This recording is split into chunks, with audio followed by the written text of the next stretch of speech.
David Miller, the FEMA official in charge of national flood insurance, has resigned 2 weeks after a 60 Minutes report on allegations of fraud by insurance companies following Superstorm Sandy.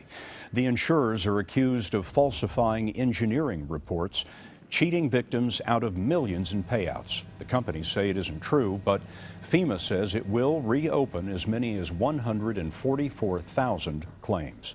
In another report on the same 60 Minutes broadcast, potentially poisonous flooring was exposed, flooring that is made in China.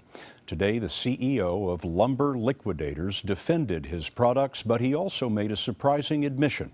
And here's Carter Evans. When 60 Minutes went undercover at 3 Chinese factories that produce laminate flooring for Lumber Liquidators, it exposed excessive levels of the cancer-causing chemical formaldehyde in the glue used to bind wood particles that make up the core of the laminated boards. At the time, company founder Tom Sullivan told Anderson Cooper the flooring complied with strict standards set by the California Air Resources Board, also known as CARB. We're never going to sell something unsafe.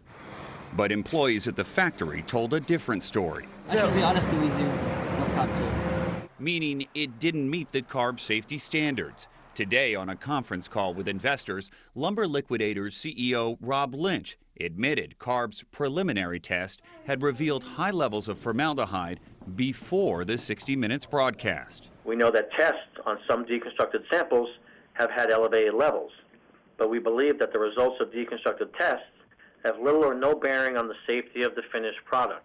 Lumber Liquidators doesn't believe in the testing method CARB used, which peels back the top layers of the board in order to analyze the core.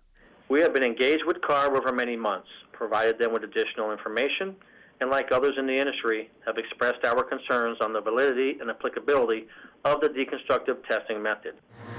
In tests commissioned by 60 Minutes, 30 of 31 boxes of the product labeled compliant were not, with some emitting as much as 13 times the CARB 2 limit.